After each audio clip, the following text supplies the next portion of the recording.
Semifinal number 1, Team NameChange. They took Inting for Ruby down and they were rewarded. Their reward is they go up against Team Wah in the semifinal. Now, we entered the lobby and the first thing that happened is that Kea from Team NameChange just said, like, guys, please go easy on us. So they are fully aware that they're likely a bit outclassed in this series. Team Wah has been the top dog for a long time now in Europe. And they have been contested a few times by the Hardos and by some other teams too. But nearly every time they were at the end the one team left standing. So they are the ones to beat these days. And obviously, at least on paper, Team NameChange is going to be a bit outclassed here. But for them, it's great. This is a tournament that only gives you points to qualify for the playoffs of the X Cup Fall. Not all of the teams were able to participate today. There was a few teams that were also hit by changes. Chili Mountain, for example, I'm pretty sure the main reason why they're not playing today is that 2 of their players left and now joined the team around Mene and Breeze. So there were like small shuffles. And that, by the way, is also one of the reasons why we went for this system with the different seasons in the X Cup. Because on the one hand, you know, you can like play a league system and lock the teams in and then only allow them to switch a player or two. But at the end of the day, having a certain amount of fluctuation is always kind of nice because you allow players to form new teams. And there's a bit of a mix every season. Our seasons in the X Cup always run for several months, so there's some stability in there. But if afterwards some players want to play with someone else, with a friend or with a former teammate, they can always do that, and that gives us gems like some of the teams that we're going to see later in this tournament and already saw in the first one. But of course, we also have some teams that, at least through those different months, have been very stable. The Hardos, for example, Team Wah, the Donuts. And it's kind of cool to see that. So there's certainly different flavors to all of this now. But it's also one of the reasons why I'm very excited for the X Cup Fall, because in X Cup Summer we could already see that teams like Chili Mountain were starting to reach for the crown. And now we have even a new team formed, Mini Fanatics, that we're going to see later. Gunners on is what they're calling themselves. A little bit of a meme, I'll explain that when it gets to it. For now, we have Battlefields of Eternity in our first semi-final in the second qualifier between Team Wah and Team NameChange.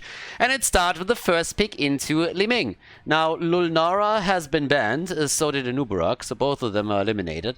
And that also affects Maiev. It's actually funny that even the team that hasn't gone up against the blue ones has now banned out Maiev. And Ultralisk at this point is probably going to be tilted. He's like, I want to play my hero. But he is also saying, you know what? If I can't play my Maiev, I'm going to play my Alarak, and we're going to see where that gets us. Masquerade on ETC to provide an initial stun, or the follow-up, of course. And yeah, the red team, they have an uphill battle to fight here. That one is undisputed. I'm going to be blunt here. Anything else but a 2-0 victory for Team Wah would be a bit of an embarrassment here. Now, they might meme a little bit in map number 2, but if Team NameChange is able to take a map, a contested map here, that would be pretty incredible. And it would be awesome for us, because that would mean that in the future Team NameChange is very likely to become a serious contender in these qualifiers, which would be awesome. We have them with Urel and Brightwing now. Diablo gets banned, so no combo between the two of them. But yeah, I'm very curious to see how they fare here. I don't need them to take Team Wah down, but it would be awesome if they could give them a proper fight. And I mean, again, you don't always go into a series right with the idea, okay, I'm going to win this. You always want to win, you're always striving to win, you're doing the best you can.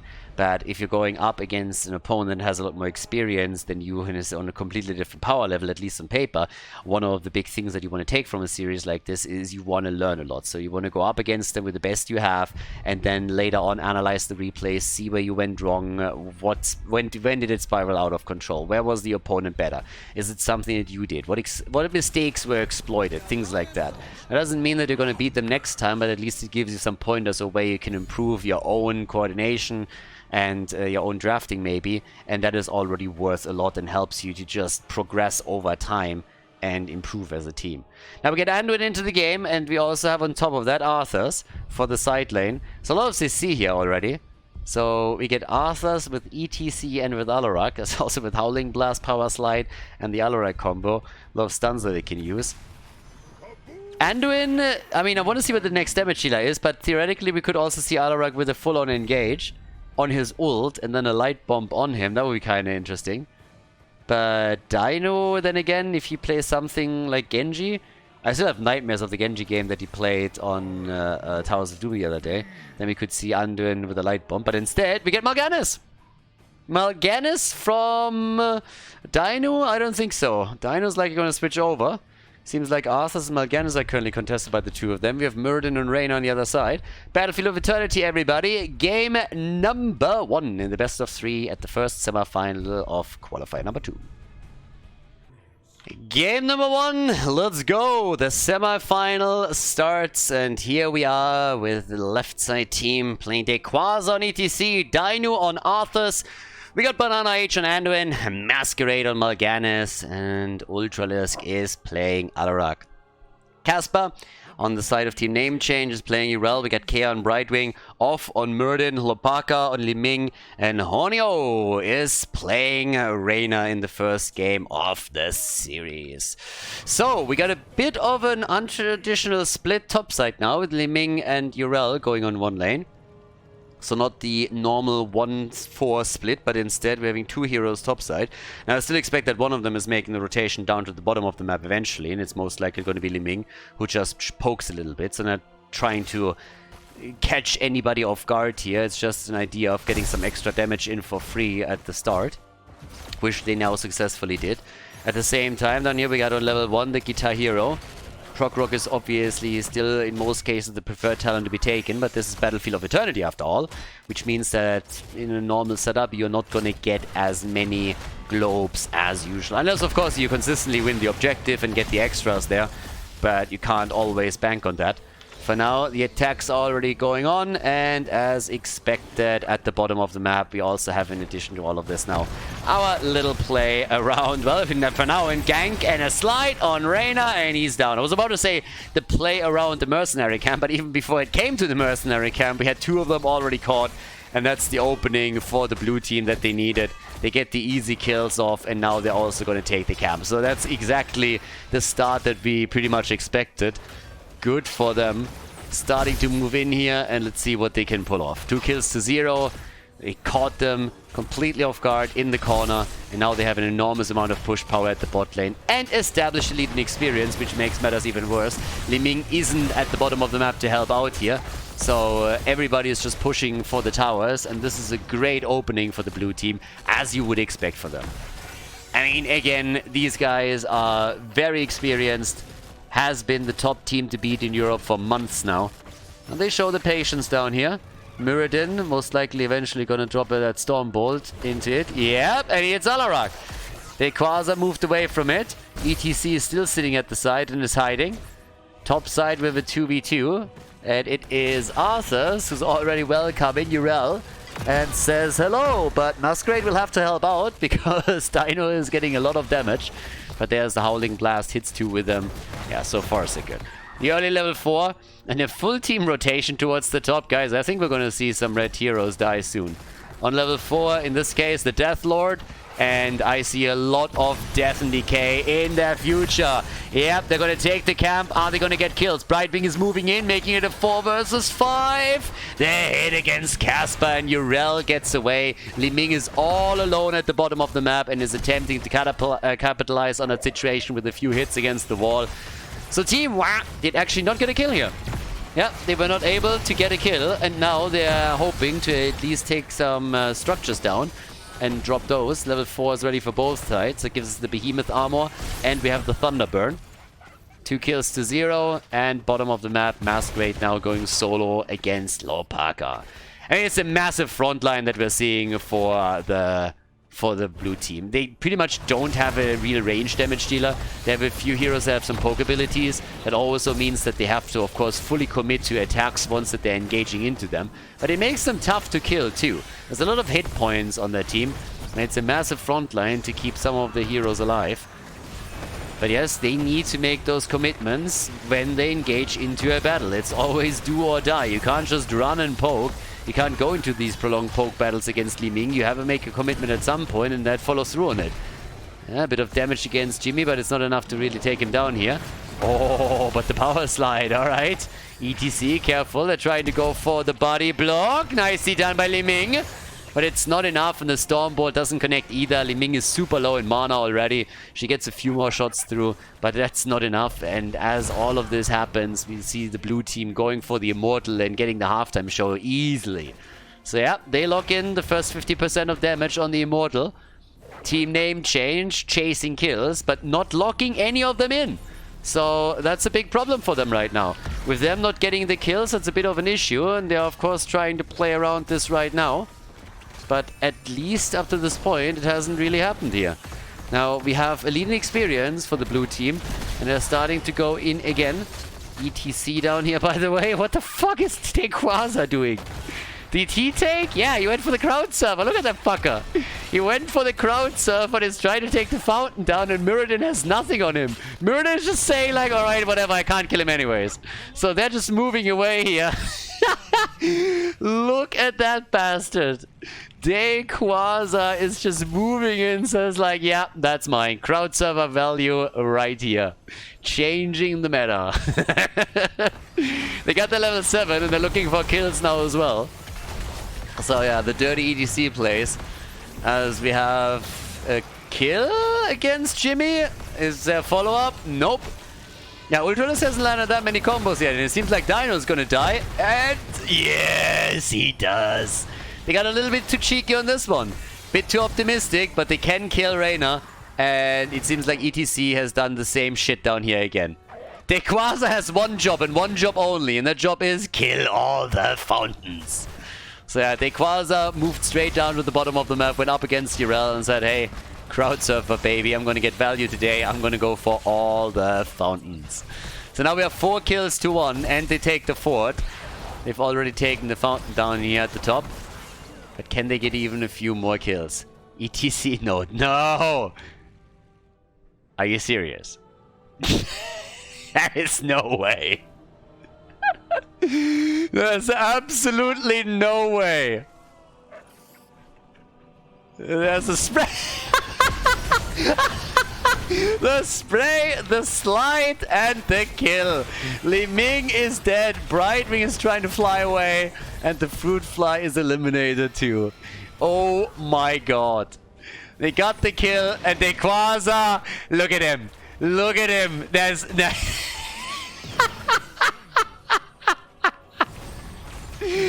Oh, that fucking troll. Casper gets away with 70 HP. Good for him. And at the bottom of the map, Jimmy has just started to play it out even further. But yeah, ETC literally committing Sudoku.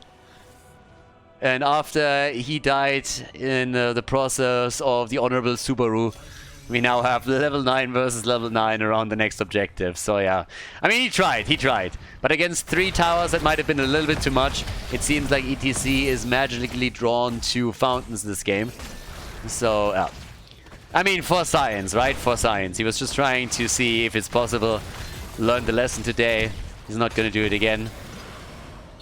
Well, we all know he's going to do it again.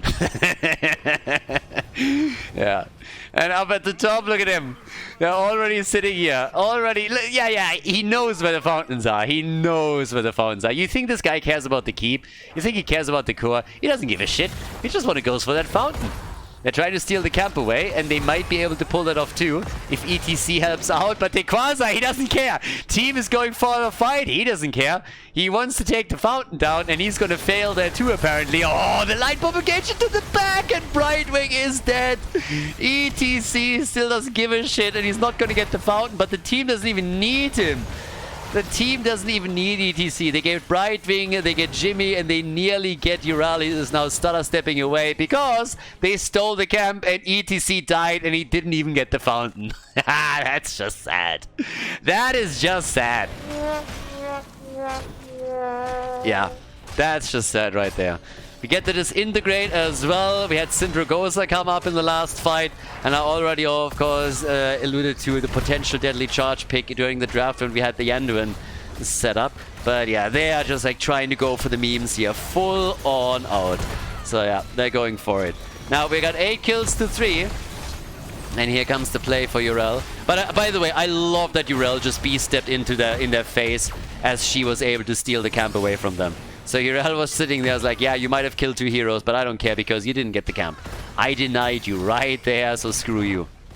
Beautiful B-step, love it. In the meantime, the fight continues. Quasar with another power slide. He's actually joining the battle. What happened? He's joining the battle. Has the fountain fallen? I have to check, I'm sorry. No, the fountain is still there. ETC's mission was lost. Oh, Jimmy. Close call, my friend. He nearly died. And, well, scratched nearly because Dino moved in with Arthas and dropped him. So now he's down. And off we go. We have the next hit. They're also working on the Immortal, of course, but with Jimmy down. And, well, Anduin is now all of a sudden dead. And that's not... Oh! The slide! No, Yrel! 20 HP! Brightwing with a save. 20 HP, and then Brightwing comes in and saves the day. Now, the Immortal is already pretty low, so they did well there. Li Ming has the most damage for now in the game. Ooh, hiccups. And, yep.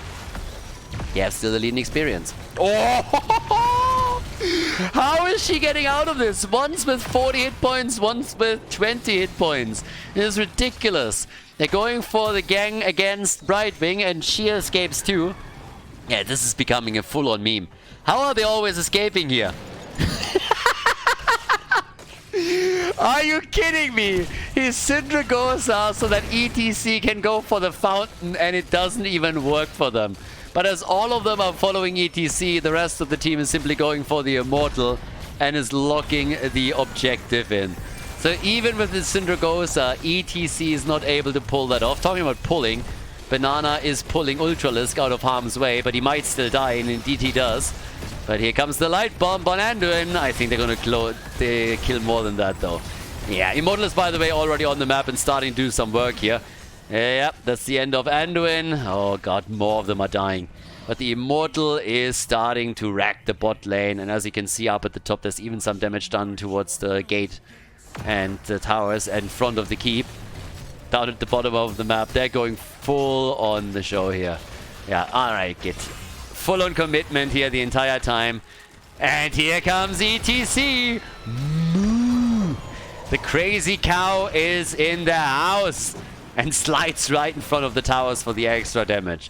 The Quasar is apparently a cow on a mission, looking to eat most of the damage in the game today, and so far he's been very successful, and he dies too. Is he going for the double-digit deaths? I mean, he needs to hurry a little bit up if that's the goal here. How are they escaping again? Okay, he's not escaping. And he's throwing a little bit of light around, and apparently Reyna is allergic to that, so he dies. Yeah, but the Immortal is gone. They are working at the bottom wall, though, and they're committing heavily to it. 13 to 13 right now, 37,000 damage for Alarak. Where's the Sadism at? He's at 105. Yeah, he died just a few seconds ago, so there's that. And they are absolutely crushing that bot lane now. I mean, they're beefy boys. There's a lot of hit points that are in the game right there. So, yep, they're just tanking through all of the damage, and thanks to those double minion waves, they're getting the value on the keep. That soaks most of the shots. Yrel is already in trouble. Masquerade, is he going to get saved here? They're trying. Arthas gets away. That's big, and Yrel dies as Arthas and ETC tag team the Space Goat and are able to take her down. Alarak, on the other hand, he dies again, and that means that he's also dropping his sadism again. Quasar, he wants to keep, doesn't he? Yeah, he does. I was about to say, is he going to go in? Nah, he doesn't. 11 kills to 11. 22 kills in 13 minutes. Aren't you entertained? So, yeah. 2 deaths a minute at this point. Yeah, more than that, actually. So, right now, they're just going bonkers. But the red team has still not taken a single structure. So, if they're able to take down the fort here, that would be the first one. I mean, now that I'm thinking about it, we all know what ETC is going for once that he's back, right? Don't forget, he has stage dive. I mean... I told you! Of course he's gonna do it! Oh, awesome. Absolutely awesome. Yep, ETC stage dives in, takes the keep. And down here, I think they're gonna lose Murden. Yep, Murden is down. And of course, by now, we are 13 versus 11 kills. Immortal is back up. Syndra goes, here we go. ETC behind enemy lines as usual. And they're trying to get some damage in and take some of these towers down too, so that ETC can finally take that fountain down, and here it is. Nicely done. The fountain goes down. Dino might die, but I call worth it already. And they did some serious damage. Okay, so at this point, we nearly have level 16 for Team NameChange. ETC, he has one more mission. He has one more mission. There it is.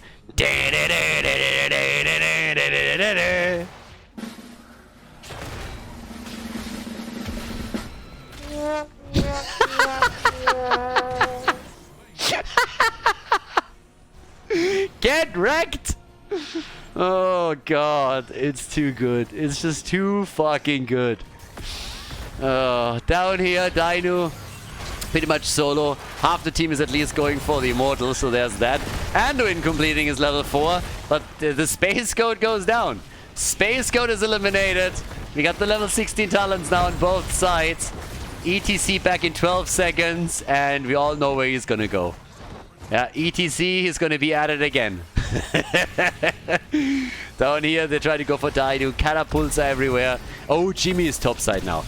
I mean, with Jimmy at the top, I don't know if ETC actually dares. I think, nope, he's gonna try and go for the kill instead, and they're gonna get it. Brightwing is down, but there's no way the Quasar lets this one stand. There is no way. Fuck the core. He wants the fountain. That's all that he wants. I will laugh so hard if the team finishes the core before he can get the fountain. Like, deny him the fountain. No! You actually gets it. So, yep. There we go. They take the fountain down. Now they can make the play for the keep to get all of the experience. Down at the bottom of the map, the catapults are in. Immortal has been ignored pretty much completely. And with the catapults topside now, and even the kill against Li Ming, they're of course taking complete control over the opponent's base. Can go for Muradin too. Keep goes down 100%. And there's the chance to go for maybe a kill on Banana H. That would be kind of neat. But yeah. Oh, everybody's clustered. Li Ming would love this, but she's dead. Imagine her just jumping in with Calamity, getting the resets and dropping them. But Muradin dies. All of the keeps are gone. Alarak is dead again. 7 deaths on Jimmy, 6 deaths on ETC. The trollolololol is strong in this game. Yeah, again, the power levels super different here. Team, wah, they're the top dogs. They're having some fun in the series right now. And they haven't scratched the core yet. They have only taken the shields down, but of course, if you look at the minimap, it already tells the story. Not a single fort has been lost by the blue team. And they are absolutely wrecking it. And ETC, I mean, I honestly don't even want to imagine what he's going to do from here on out. Just simply stage dive the core whenever he's up. I don't know. But something along those lines I'd expect. 7 deaths against 7. Yeah, and off we go. With that, we have our leading experience still for Team. But they might not win this Immortal. And it's a late game Immortal. More or less. 17 minutes, 18 minutes in. But Dino's already moving down to the bottom of the map. Dino behind enemy lines again. And he's pretty much alone. I mean, he's 1v3ing at this point. Banana Age is like, yeah, you gotta come a little bit closer for me to help you out here, bro. Oh, Lopaka nearly with the kill. So, yeah. But that is the Immortal, and that's 100% on the shield. 100% shield Immortal for Team NameChange.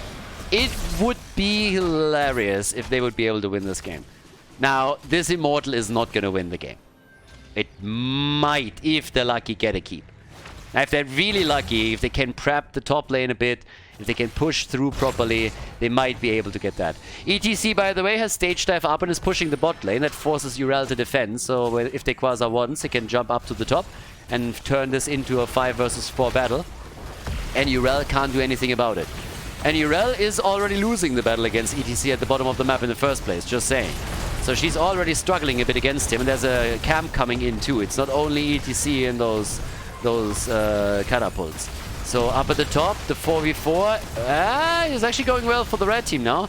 Initially looked pretty good for the blue team, but now they're losing Alarak, and that's a bit of a problem.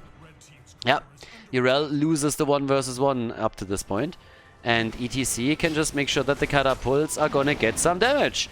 And if Urel tries to take them down... Yeah, ETC denying the jump. Nice.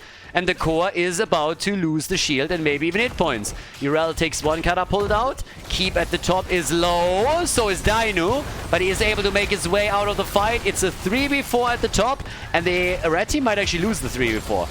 There's ETC with the big stage dive. They got the level 20 now. He was locking in the experience, as did the red team. But now, Klopaka... Oh, beautiful! Outplayed, baby! Hail to the king, baby. Oh, yeah. That was neat. That was sexy. That was perfectly timed around the opponent's power slide. Yeah, great escape from Klopaka. That one felt good. That one definitely felt good. Yeah, now Dino's dying too. Team needs to be careful that they don't meme around too much, because all of a sudden they lost the keep, and that's a problem. Now they got 2 catapults on the core of the opponent's team now, but I'm not sure if those are going to be enough, because Kaspar's already back. Yeah, obviously at this point catapults matter a whole lot. We're now 20 minutes into the game, and these bad boys, they scale hard. They scale very, very hard. Yeah, Anduin is dead, and Ultralisk is dead too. Again, guys, Team Wa might have memed around too much. They might have memed around a little bit too much, because that is a chance to end the game. We are likely going to see Team NameChange win the first game now. Yeah, that is a huge problem. Team NameChange, they've been memed a lot.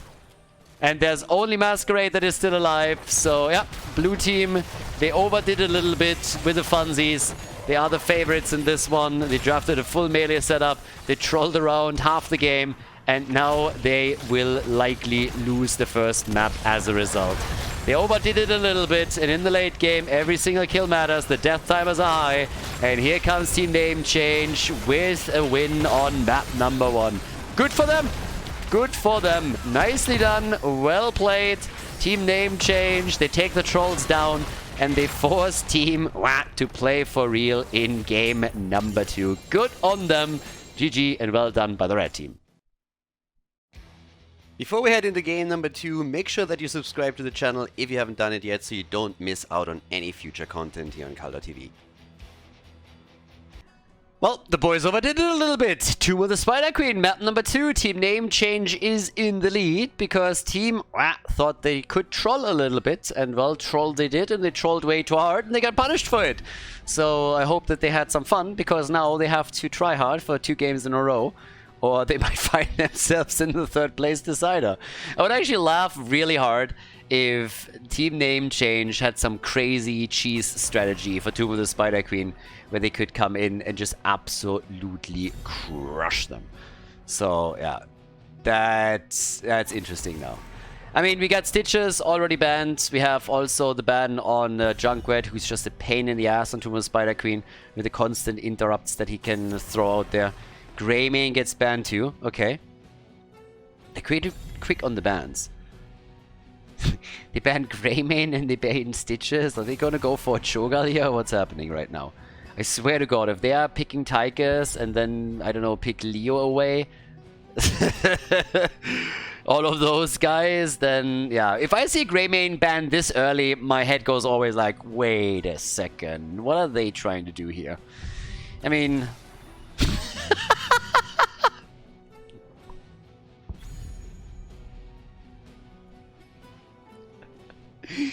Oh, these fucking trolls. Azmodan can be a pain in the ass, guys. Azmodan can be a massive pain, because the thing with Azmodan is what he normally does these days. He just focuses on pushing one single lane. You go for Demonic Invasion, and every single time when your ult is up, you just drop it on structures and you take them down as quickly as possible. So you're just pushing. But you gotta give him that. They got a pair of balls on them. If you meme in the first game and then you lose and you come into game number 2 and you say like, nah, it's gonna be fine, and you do the same thing again, then yeah, that's not too bad. So we got Mei and we got Anna, but the Azmodan first pick, I mean, again, like, think about this for a second. If you want to play Azmodan, that's one thing, right? You can pick him late. He's not contested, he's not part of the meta really, but if you pick him first, and you just go like, here, do something about it. That's kind of hot. So Alarak gets banned. And yeah, this is going to be spicy, you know. Alarak gets banned. Yeah, Kerrigan is up, so if you want to go for some kind of melee assassin, you can still go for Kerrigan. She's available, and Ultralisk could play her. His Maiev has been banned out, but again, unless we see a Kerrigan pick for team name change, there's that. Nano Boost is in as well, and oh boy. That is... Hanzo gets banned too, and I am just... I just want to see the two bigs on the blue team side. Oh, it's just too good. I mean, you gotta love them for just like doing their thing, right? They trolled the first game and you would have expected them to go full try-hard on map number 2. And I mean, you can hard push with Azmodan, but it's definitely not something that they would do against the Hardos in an important game. So now we got Yrel Johanna for the front line for team name change, and we have Sylvanas. And the moment of truth. How deep do they go with this? They got Mei, they got Ana. This already reflects a normal draft way more than what they did on the last map. But things obviously can change very quickly with these boys. So the last 2 picks. Are we gonna see that Kerrigan? Are we gonna get a normal range damage dealer? Or what's it gonna be? Double Overwatch already. Just saying. Zeratul and Ragnaros. Okay. Oh boy. Oh boy. I mean, Ragnaros is going to slow all of this down a little bit. You have the trait that you can use to slow every single push down. So once that the Web Weavers are locked in by team name change, all they got to do is use that, the Molten Core, and make sure that you just take the spiders down, slow the push a little bit, and that gives Azmodan more time to scale into the late game, I guess. We have Sylvanas, they're trying to push hard against this. This is the old school strategy against an Azmodan and Tomb of the Spider Queen, but well, here comes Blaze as the last pick. And guys, let's go. Team name change, can they pull it off? Yes or no? We'll find out at map number 2 of the best of 3 series at the semi-final of the second qualifier for the X Cup Fall. The memes continue. Team against team name change. And it is time to party with Dequaz on Azmodan, Banana H on Ana. Oh, Ana on Banana, yeah. Banana's Ana is pretty bananas, and that's why a lot of people ban Ana against Banana, because his Ana is pretty bonkers. So, yeah, but the Banana strategy is not always working against Banana, because even if you ban his Ana, it's not only his Ana that's bananas, but he also has other heroes that are bananas. But his Ana is definitely the most banana. So Dino on Zeratul, Ultralisk on Ragnaros, and Masquerade on Mei as team name change. Counters this with Casper on Yrel. We got Kea on Brightwing again for the 3rd time in a row? 2nd time in a row? I don't know. Off on Johanna, Hlopaka on Sylvanas, and Hornio on Blaze. So let's go. We got on level 1. We got the Gluttony. And yeah, let's see what we're gonna... I mean, again, if you go for an Azmodan this early on, it reminds me a little bit of the old days when sometimes... I mean, what was that? Launch? Was that still beta? I don't even know. But back then, you would see Azmodan played on Blackheart's Bay, back when this map was still in the map pool, which it isn't anymore in competitive play. And you would see Azmodan on this map. And the reason behind it was oftentimes that you can easily stack your level 1 here. So you could rotate between the lanes, stack your globes, and then get extreme damage towards the late game. And every single time you saw an Azmodan picked, the game was clear. The game was very, very clear in what you would try to do. Because what the players would at the end of the day try to accomplish is just get Azmodan into the late game, and then he would dominate everything.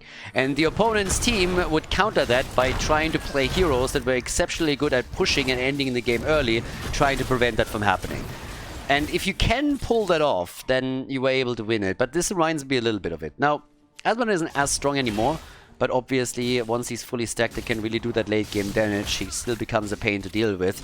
And that's something that Team is banking their hopes on now. But given the fact that they're also going for some other combos here, you can already see that we are likely getting very heavy push potential from them. With Ragnaros, with Azmodan, with also the level 10 that he's gonna get. So we are looking at an interesting game once more. And there's the kill against Ragnaros. And this time, kills not only come at the cost of you losing a bit of map control and the dominant position, but also you're losing gems, which can very quickly turn the tides of the battle. And there is a chance that if Team Wa trolls too much, they are dropping down into the third place decider. Now, they can afford that, given that they won the first tournament. But, yeah. And Sylvanas, I mentioned it during the draft, she was already back in the days whenever the strategy come up. She quickly became a hero that you took when you're trying to push quickly. And there's the early cooldown. And, well, that's a kill against Anna. So, nicely done by Sylvanas. Anna is down, and they're trying to go for more. They get the kills in. Ragnarok is still there. Sylvanas jumps out. Good damage from Rag, but not nearly enough to get a kill. And with this, we already have them pushing for the next wall, for the next structure. And it is a great opening for Team NameChange. Because not only did they just drop the bottom gate, but they also now are ahead in kills. And more importantly, they're ahead in experience. One level ahead, and they're trying to push this as hard as they can. And that's exactly what they should do. Try to capitalize. But of course, you still need to be a bit careful. And Sylvanas is a bit too aggro in that situation. So, yeah. Okay. But yeah, as it stands, 2 kills to 3. Zeratul is now turning in. So it's only the blue team that has turned gems in up to this point. Which is honestly something that concerns me a little bit. And yeah, Sylvanas has also lost a few gems, which she definitely should not have lost there. Way too aggressive. Looked a little bit like she thought she has her double wave already, which definitely wasn't the case. Now they're trying to slow this down. Oh, that was a good one. Oh, Banana is in trouble. He's dead. Yeah, he's not in trouble. He's dead. Different things. For a second, he was in trouble, and then it was pretty obvious what would happen here. So now they're trying to turn in, and they got the gems. So if they're not getting interrupted here, that is pretty much a full turn in. Yep, there we go. Red Web Weavers are gonna touch ground first. There's still a slight experience lead for Team NameChange, but they now have to hope that Sylvanas is able to push this a little bit further. Asmodan is getting his stacks in, and the team is obviously helping him out. Every single time you've seen Asmodan like this, he will be supported by his team members. We got the Art of Chaos on the level 7. We got the Gluttony now. He's at 138 stacks at the 4-minute mark already, so that's pretty decent. The more help he gets from the rest of his teammates, especially the ones with AoE, the better. And talking about help, the Web Weavers are getting assisted too. And down here, yep, this fort is gonna fall. So they're doing exactly what they need to do. Exploit the early game, push as much as they can, and interrupt Ragnaros. Nice. That was an important step now. Make sure that he can't use his trade. They get some damage done in the middle. They take the fountain down here. That was important as well. They drop the bottom fort. Blaze is still pushing this even further and is escorting the Web Weavers down towards the keep. So they're actually taking a pretty significant lead in structures at least. Now, it's nothing too insane yet. They weren't able to do a whole lot up at the top, but that is at least a decent start for them. Now getting a few kills in and trying to prevent the opponent from getting a turn in themselves, that would even be better. Zeratul also worries me a little bit because a late game Dino Zeratul can easily take you down, but that kill against Mei was great. And they are losing a few of the gems too. So with 5 kills to 2 and half a level to level 10, Team NameChange is in a pretty good position. If they get level 10, they should use Sylvanas to take another fort down, or at least, if not that, take the top wall. They need to use that advantage to push a bit further. But of course, first and foremost, they have to make sure that they don't lose anybody in the process. And now they get another kill. Dino is down. That's another 10 gems gone. Yep. And here's the opportunity to push the top a bit. So they're going to take it right away. Of course, that offers an opportunity for Asmodan to get additional stacks. He's at 250 already, and that late game is still a problem. 272, oh yeah. And the Blue Web Weavers, they are going to descend now, but they took the 2 towers down. That's already important. Yeah, here comes Brightwing helping out too. They're trying to go for Masquerade. The turn-in has still happened, but they denied them a lot of gems. And of course also ahead with level 11 still. But as mentioned, there it is, 276. And keep in mind, I talked a bit about Demonic Invasion. They're not going for that. Demonic Invasion, we've seen it a few times when Asmodan was played on bigger maps, like Alterac Pass, for example. But here, as highlighted at the beginning, you can easily get stacks for your level 1, and that's what they're currently exploiting. 288 stacks. A lot of this also coming into play because Team NameChange was clustering up during these attacks a lot, and once that you hit that globe against a lot of heroes, you can do a lot here. But with the Tide of Sin, with Anna behind it, there's a lot of potential damage from afar that can be used. And on top of that, we also get Sulfura Smash. Good jet propulsion though. Dino barely making it out of that last fight with a quick blink. But that got dangerous very quickly. Now, Ural is defending at the bottom and in the middle, and she is able to keep all the forts in the game. So they defended successfully against the first Web Weaver wave. And now the red team has enough gems to go for turn in number 2. Whereas the blue team, because of all the deaths that they suffered at the hands of the red team, has a bit of problem on that. Now Zeratul is starting to build up momentum, but I love these jet propulsions that we're seeing here. Ragnaros is down once more, but look how low everybody is. And Dino is trying to capitalize on it. Because the name of the game here is simply getting a bit of poke damage through with Asmodan, like here. And that's actually not just a little bit of damage, that is a lot of damage. And then Zeratul can come in and just farm low hit point targets. And that is the big risk in this game now for Team NameChange. So yes, the early game was great for them, and they're still ahead, but you can already tell how things are starting to get a bit more complicated. Now only 2 kills for Team up to this point, but Asmodan is already at 28,000 damage, and he's not even completely done with stacking. So something to keep in mind here. The interrupts are slowly coming in. The team is moving through too, and Lopaka finds himself in trouble. There's the hit, and there's the kill. Yeah, exactly like that. Now Dino dies, so that's good. They at least get the counter kill. And they collect the gems, so they didn't lose anything on that end. Ana is also a bit isolated, but there's nobody else to help out. But Asmodan, he's a big boy. He's a big boy, and he has a pretty fat hitbox, so once that you body block him, he's pretty much gone for. And that's now 9 kills to 3, so it's all about the momentum here. Once the Team Y is starting to get kills with the combo they're using here, things will become tricky for Team NameChange. But at least up to now, they were always able to get a counter kill, and now with Asmodan gone, they can use the Web Weavers to push this even further, and that's exactly what they need to do. Momentum, momentum, momentum. This is what this is about. All of it. They need to get more momentum. They need to snowball this game. If they don't do that, then the late game is going to be an absolute nightmare for them. So no matter how much they can do right now, they need to keep the momentum up, or it will turn very heavily. Ragnaros already with the defense here, trying to do his best. And they are going for the Quasi again. Can they get the kill? Yes, they can. Nice. That was great. Asmodan came back and he died a second later. Veni, Vidi, PP. He came, he saw, and he peed his pants. So now we got level 13 for Team WAP, but they lost the fort at the top. They are likely going to lose the fort in the middle. I don't really think that a keep is really going to be threatened here. But yes, it's getting pretty crazy. Okay. There's the next fort. 3 are down. That makes it much, much harder for Team WAP to turn in. Honestly, I would kind of laugh a little bit if they would now... Oh, that's 13 gems down the drain. I would laugh if they would end up in the 3rd place decider. That would be pretty cool for Team NameChange. And I don't think that it's going to have that big of an impact for Team WA in the long run, as they won the last tournament. But, yep, memeing too hard is going to backfire eventually. So, there's that. But yeah, here we go. 11 kills to 3, level 15.5. They go for boss.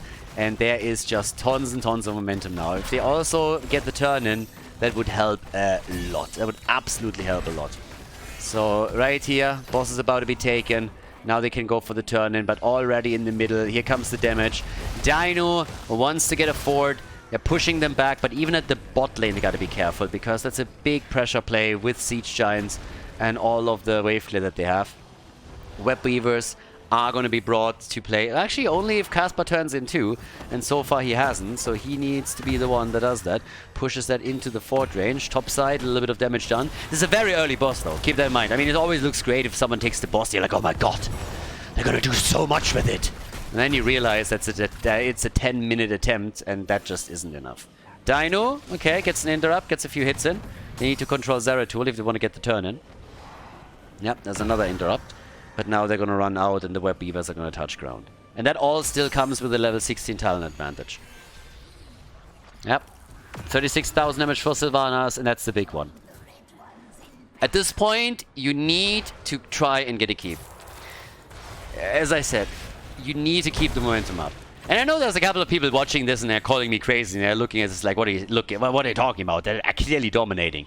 But I'll keep telling you, once they hit level 16, level 20, and Azmodan is fully stacked, once that Zeratul has all of his tools, then is this going to get very, very dicey very quickly.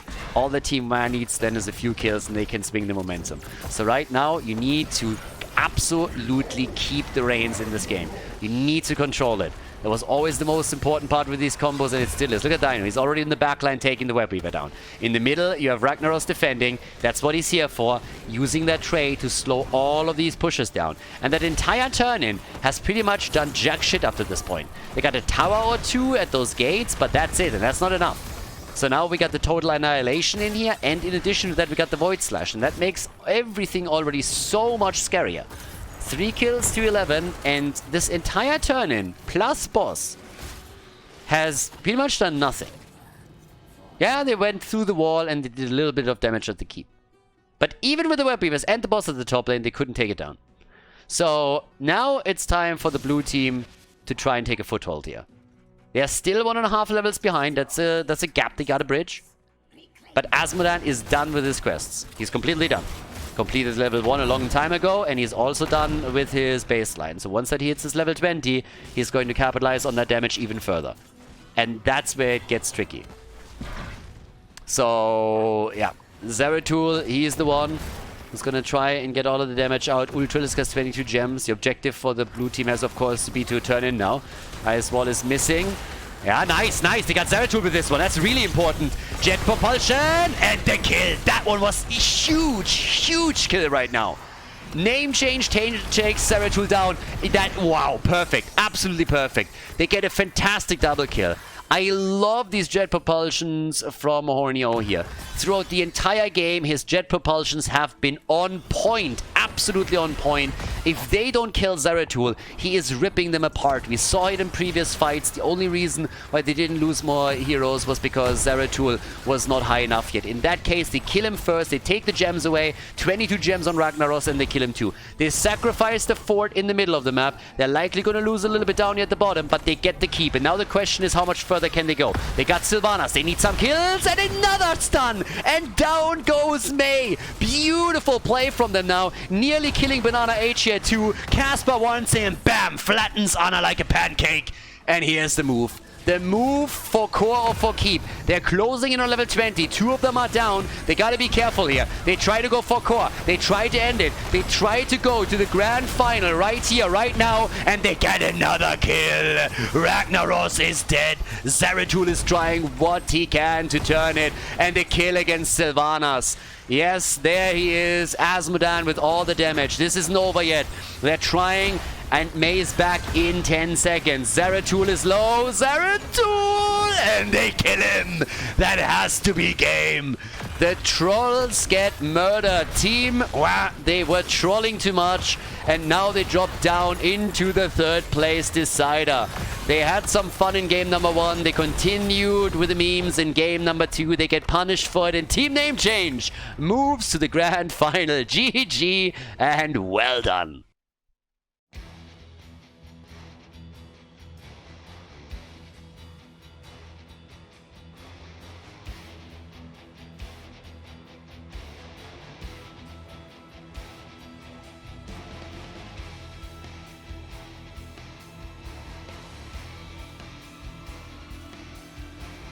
Thank you everybody for watching the video today. I hope that you enjoyed the show and the commentary. And keep in mind that the spoiler protection that is going to run for the rest of the video is made possible by all the support on patreon.com. So guys, if you want to support my work, if you want to help me start new projects and keep the spoiler protection in place, please consider heading over to patreon.com/Khaldor. There's also a link in the YouTube description, and check that out.